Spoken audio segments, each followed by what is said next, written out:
प्रधानमंत्री माननीय श्री नरेंद्र मोदी जी बिहार पधारे।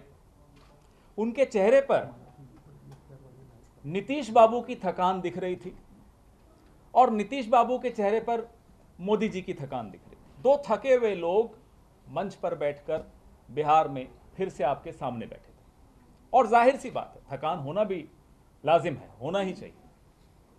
आखिर मोदी जी हर राज्य में जाकर कितने जुमले परोसेंगे, एक सीमा होती है हर व्यक्ति की।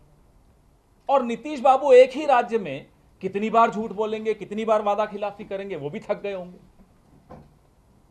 और बिहार की जनता भी थक चुकी है इन लोगों से, मन बना चुकी है। आज न तो तालियों की गड़गड़ाहट सुनाई दी मोदी जी के रैली में, न कोई भीड़, न उस भीड़ में नीतीश बाबू और मोदी जी के लिए उनके मन में कोई चाहत थी। न तालियों की गड़गड़ाहट, न नीतीश बाबू और मोदी जी के लिए चाहत।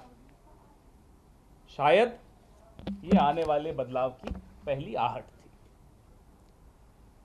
हमें उम्मीद थी ज्ञान, तपस्या एवं मोक्ष की इस पावन भूमि में आकर नरेंद्र मोदी जी आप सबके सामने हाथ जोड़कर, सर झुकाकर माफी मांगेंगे।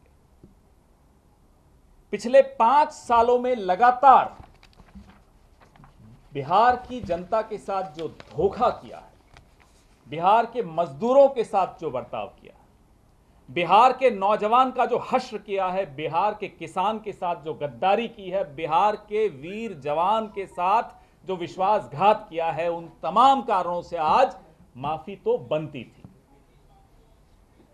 लेकिन अहंकार के घोड़े पर सवार नरेंद्र मोदी जी जहां जाते हैं, घमंड से चूर होकर फिर नए झूठ, फिर वही जुमले परोस के चले जाते हैं और तालियों की उम्मीद करते हैं और वोट की अपेक्षा करते हैं। इस वीर भूमि ने अच्छे अच्छे लोगों का अहंकार तोड़ा है। आज फिर वो घड़ी आ गई है कि नरेंद्र मोदी जी और नीतीश बाबू का अहंकार टूटने जा रहा है। चेहरे से, उनके हाव भाव से बड़ा स्पष्ट हो गया था कि उन्हें भी मालूम पड़ गया है कि 10 तारीख को क्या होने वाला है। आज मोदी जी कहते हैं यहां आकर कि कोरोना महामारी को लेकर काफी चुस्ती से फैसले लिए गए, जिसके चलते कोरोना नियंत्रित हो गया बिहार में।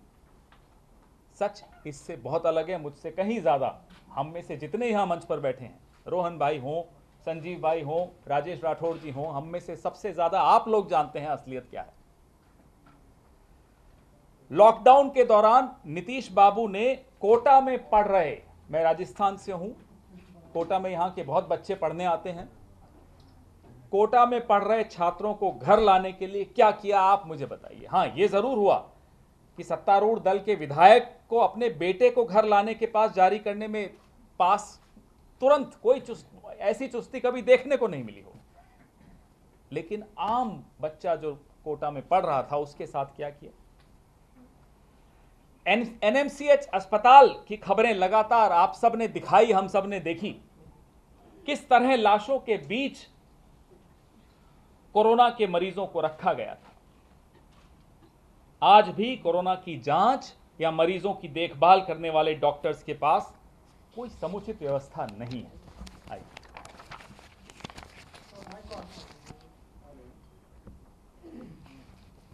गलवान घाटी के विषय में आकर बेशर्मी से शहीद जवानों के नाम पर वोट मांगने वालों में इतनी हिम्मत नहीं है कि जिस देश की वजह से हमारे यहां के 20 जवान शहीद हुए, उस देश का नाम ले लें। वोट मांगने में आगे आगे, नाम लेने की हिम्मत नहीं दिखा पाते। और सुनने में आया है, गुजरात से हैं रोहन भाई, बताते हैं हमें कि मोदी जी जिससे डर जाते हैं उसका नाम नहीं लेते। आपने कभी सुना अपने मुंह से किसी का भी नाम लिया हो? आज अपने विपक्षियों का भी नहीं ले पाते, नाम ही नहीं लेते, घबरा जाते हैं। दाएं बाएं तमाम बातें कर लेंगे, नाम नहीं लेंगे। हम तो खुलकर नाम लेते हैं, नरेंद्र दामोदर दास मोदी। बिहार के सपूतों का असली सम्मान तो तब होता जब मोदी जी चीन से भारत की 1200 स्क्वायर किलोमीटर जमीन वापस ले। चीन का नाम नहीं लेते, चीन से जमीन वापस नहीं लेते। 20 अप्रैल 2020 से पहले जहां हमारे जवान गश्त लगाते थे लद्दाख के जिन इलाकों में, क्या आज वो वहां गश्त लगा पा रहे हैं? इसका उत्तर नहीं देते। उल्टा पूरे देश के सामने, पूरे विश्व के सामने चीन को क्लीन चिट देकर बिहार के 20 वीर सपूतों का अपमान किया है उन्होंने। उसकी भी आज माफी बनती थी, लेकिन नहीं, नरेंद्र मोदी जी घोड़े से ही नहीं उतरेंगे तो माफी कहां मांगेंगे। कोरोना काल में मोदी जी ने आज बता रहे थे कि हमने मुफ्त राशन की बात की, हमने त्योहारों को बेहतर ढंग से मनाने की व्यवस्था की है। मोदी जी का आप ये हाल है साहब, सीने पर रखकर तलवार वो अपना गुनाह पूछते हैं। यहां आकर पहले तो लॉकडाउन के जरिए बिहार के भाई बहनों से, मजदूरों से रोजगार छीन लिया, और अब त्योहार मनाने की बात कर रहे हैं। त्योहार मनेगा इसलिए नहीं कि मोदी जी आप आकर कह रहे हैं, इसलिए नहीं कि आपने कोई व्यवस्था की है त्योहार मनाने की। त्योहार मनेगा वो 10 तारीख को मनेगा, और बड़ी धूमधाम से मनेगा, जब वो आपको हार का नजारा दिखाएगा। बिहार का एक एक वोटर वो उस दिन खुशी से त्योहार मनाएगा। कोरोना संकट में बिहार के प्रवासी भाई बहनों को, मजदूरों को जिस तरह दर दर की ठोकरें खानी पड़ी, सड़कों पर सैकड़ों किलोमीटर पैदल चलना पड़ा, और उसके बाद भी मोदी जी का यह मानना है कि उन्होंने बड़ी समुचित व्यवस्था की थी, और उनका यह मानना है कि उस व्यवस्था से मजदूर, बिहार का प्रवासी मजदूर त्योहार मना पाएगा। सरकारी नौकरी में बताते हैं घोटाले नहीं होते आजकल। अव्वल तो सरकारी नौकरी ही नहीं होती, वैकेंसीज नहीं पूरी भर पाते, लाखों वैकेंसीज पड़ी हैं। आज की रैली में मोदी जी सरकारी नौकरियों में होने वाले भर्ती घोटाले का जिक्र कर रहे थे, और सही मायनों में घोटालों का जिक्र जरूरी भी था। पिछले कुछ वर्षों से जितनी भी सरकारी नौकरी में भर्ती हुई है उन सभी में जमकर घोटाला हुआ है, आप सब ने रिपोर्ट किया है। बीपीएससी परीक्षा घोटाला, दरोगा भर्ती घोटाला, और एसएससी इंटर स्तरीय परीक्षा को तो धांधली की वजह से निरस्त करना पड़ा। 2014 में शुरू हुई वह प्रतियोगी परीक्षा आज तक पूरी नहीं हो पाई है। मोदी जी, इस बारे में भी आपको माफी मांगनी चाहिए थी। बिहार में होने वाली सरकारी नियुक्ति परीक्षा युवाओं के भविष्य के साथ खिलवाड़ और सत्ता पक्ष में बैठे लोगों के लिए मलाई खाने का एक अभिप्राय बन चुका है। चौसा पावर प्रोजेक्ट के बारे में आज माफी बनती थी, पूरे दिन इंतजार की हमने, तो अब हमने आपके सामने इसलिए अब आ गए, एक रैली और होने वाली है, लेकिन हमें मालूम है वो माफी नहीं मांगे। नरेंद्र मोदी जी पिछले विधानसभा चुनाव में जब बक्सर में रैली को संबोधित कर रहे थे, तभी उन्होंने चौसा में पावर प्रोजेक्ट का ऐलान किया था 5 साल पहले। आज की रैली में वह फिर से ही दोहरा गए। देखिए, अब क्या कहें, इतने बड़े पद पर बैठे व्यक्ति, लेकिन मजबूरीवश ये कहना पड़ता है, हम या कोई होता हम में से, आप में से, हमें शर्म आ जाती कि उसी मंच से 5 साल बाद वही ऐलान फिर से किया जा रहा है। 5 साल में उस दिशा में क्या कदम उठाए गए उस पर आपने कोई ब्यौरा नहीं दिया, कोई माफी नहीं मांग रही, कोई हिसाब किताब नहीं दिया, कोई जवाब नहीं दिया। कहते हैं बेईमानी करने वालों को अब 100 बार सोचना पड़ता है। मोदी जी देखिए, बड़े हिम्मत जुटाकर कहते हैं, भूल जाते हैं कि कहां खड़े हैं, बिहार में खड़े हैं। मोदी जी ने जब अपनी रैली में यह बात कही कि बेईमानी करने वालों को अब 100 बार सोचना पड़ता है, मन ही मन तो जरूर नीतीश कुमार जी मुस्कुराए होंगे। सुशील मोदी जी का स्वास्थ्य ठीक नहीं चल रहा, वह भी टीवी पर तो देख ही रहे होंगे, वह भी मुस्कुराए होंगे। अरे साहब, बिहार में एनडीए का शासनकाल एक के बाद एक घोटालों के लिए याद रखा जाएगा। आपको तो याद है 55 घोटाले तो नरेंद्र मोदी जी 5 साल पहले नीतीश बाबू के खिलाफ दोहरा कर गए थे। आज भूल गए? भूल गए सृजन घोटाला, भूल गए टॉपर घोटाला, भूल गए शौचालय घोटाला, भूल गए नल जल घोटाला, भूल गए 7 निश्चय घोटाला, और भूल गए पेपर लीक घोटाला। अभी तो और कई लंबी फेरहिस्त है, आने वाले दिनों में और कई घोटाले हम आपके सामने उजागर करेंगे। ये तो वो हैं जो आप लोगों ने उजागर किए।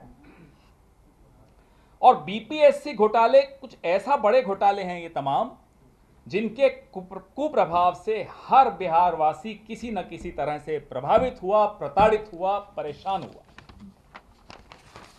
हास्यास्पद कहिए, संवेदनहीन कहिए, या आत्ममुग्धता से चूर कहिए, लेकिन आज मोदी जी ने कहा कि उनकी सरकार ने दलितों के उद्धार के लिए काम किए। ज्यादा दूर नहीं उत्तर प्रदेश, हाथरस की बात कोई ज्यादा पुरानी भी नहीं हुई है। पड़ोसी राज्य को छोड़िए, यहीं इसी राज्य में आपने कई खबरें कई बार उजागर की हैं। उस दलित बेटी को न्याय देना तो दूर, मोदी जी की यूपी सरकार उस बेटी के न्याय में बाधा बनकर खड़ी है। सरेआम बलात्कारियों के साथ खड़ी हुई दिखाई देती है, उनके बचाव में खड़ी हुई दिखाई देती है। मैं और उदाहरण नहीं दे रहा, सिर्फ हाथरस का इसलिए दे रहा हूं, नहीं उदाहरण तो कठुआ का भी है, उदाहरण तो उन्नाव का भी है, उदाहरण तो चिन्मयानंद जी का भी है। तमाम लोगों के उदाहरण है जहां भारतीय जनता पार्टी सरेआम पीड़िता के विरुद्ध और बलात्कारी के साथ खड़ी हुई दिखाई देती है। खैर, बिहार की जनता बहुत समझदार है, यहां न झूठ चलेगा न जुमले बिकेंगे। ये भरोसा आज विशेष तौर पर आज मोदी जी की रैली में आए लोगों को देखकर हो गया। या तो बोर हो रहे थे, थोड़ा बहुत मनोरंजन भी हो रहा होगा। आजकल तो मनोरंजन भी नहीं हो पाता प्रधानमंत्री जी से, क्योंकि वह भी बात पुरानी हो गई, वही बातें दोहराए जाते हैं। अब तो लोगों को हंसी भी नहीं आती उनकी बात। वैक्सीन से बिहार का वोट खरीदने आ गए। ऐसा दुस्साहस करने वाले लोगों को बिहार के स्वाभिमान का शायद अनुमान नहीं है। ये वो लोग हैं जिन्होंने प्रवासी भारतीय, जो बिहार के प्रवासी मजदूर थे, उनकी रेल टिकट तो ब्लैक में बेच दी, वैक्सीन फ्री में देने आ गए और सोच रहे हैं हम विश्वास करेंगे इनकी बातों पर। एक तरह से धमका रहे हैं बिहार के वोटर को कि अगर हमें वोट दिया तो आपकी जान बचाने के लिए वैक्सीन आपको दी जाएगी और नहीं दिया तो नहीं दी जाएगी। ये तो धमकी पहली बार सुनी। इस देश में पोलियो मुक्त अभियान चला था, सफलतापूर्वक चला था। यूनिवर्सल इम्यूनाइजेशन प्रोग्राम चला था, सफलतापूर्वक चला था। किसी सरकार ने ये जरूरत नहीं की, ये हिम्मत नहीं की कि आप अगर मुझे वोट देते हैं तो मैं आपको वैक्सीन फ्री में दूंगा, नहीं तो नहीं दूंगा। पूरा विश्व अचंभित हुआ ये बात सुनकर। आज उस बात की भी माफी मांगनी चाहिए थी मोदी जी को, लेकिन मोदी जी को अब जनता माफ नहीं करेगी। ये बात मोदी जी भी जानते हैं, नीतीश बाबू भी जानते हैं। आज आपने बड़ा एक रोचक बात देखी होगी, अभी हम रास्ते में चर्चा कर रहे थे, पीछे बड़ा सा पोस्टर था, बैकड्रॉप था मोदी जी की रैली में। न तो जीतन राम मांझी की फोटो, न साहनी जी की फोटो। एनडीए से शिवसेना गायब हुई, एनडीए से अकाली दल गायब हुआ, एनडीए से एलजेपी गायब हुआ, एनडीपी से कल वो गोरखा पार्टी गायब हुई। एनडीए के पोस्टर से जीतन राम मांझी गायब हुए, एनडीए के पोस्टर से मुकेश साहनी गायब हुए। आने वाले दिनों में देखिए एनडीए गायब होने वाला है बिहार से। आपके प्रश्नों का स्वागत है। सर, आप चूंकि घोटालों की बात कर रहे हैं, तो जो जेडीयू धन सिंह, उन्होंने कहा कि जब उनसे पूछा गया कल के मामले पर, जब सदाकत आश्रम में 8.5 लाख रुपए उससे गेट के बाहर गाड़ी में रखी हुई थी तो इनकम टैक्स के रेट में पकड़ा गया, तो उसमें उन्होंने कहा कि जो कांग्रेस है वो जननी है, भ्रष्टाचार की जननी है। अगर सड़क पर कुछ बरामद हो जाए तो पूरी सड़क पर सबको आप भ्रष्ट बता देंगे। ये सूचक है इस बात का कि भारतीय जनता पार्टी और जनता दल यूनाइटेड घबराए हुए हैं, बौखलाए हुए हैं, तिलमिलाए हुए हैं। उन्हें हार दिख रही है, इसलिए सहारा ले रहे हैं ईडी, इनकम टैक्स, सीबीआई। अभी तो कई चीजें लाएंगे, आने दीजिए, हम भी तैयार हैं। हमारे साथ बिहार का एक एक वोटर, जवान, किसान, महिला, आप सब साथ खड़े, हमें किसी बात का कोई डर नहीं। जो बात आपने कही है सर, शक्ति सिंह गोहिल ने भी वही बात दोहराई है। इसमें ये लिखा हुआ है कि ये कैंपस से बरामद हुआ है। गलत है, पूर्ण रूपेण गलत है जी। अभी राजद के साथ हैं, राजद के घोटाले का याद किया जाए कि राजद में कितने घोटाले हुए थे, राजद का जो शासनकाल था। देखिए, एक आदत मोदी जी की बन गई है कि हमेशा पीछे दिखाएंगे आपको। बिहार का नौजवान आगे देखना चाहता है, बिहार का नौजवान भविष्य का नक्शा किसके पास है वो उसके पास जाना चाहता है। उसको दिख रहा है एक नौजवान चेहरा।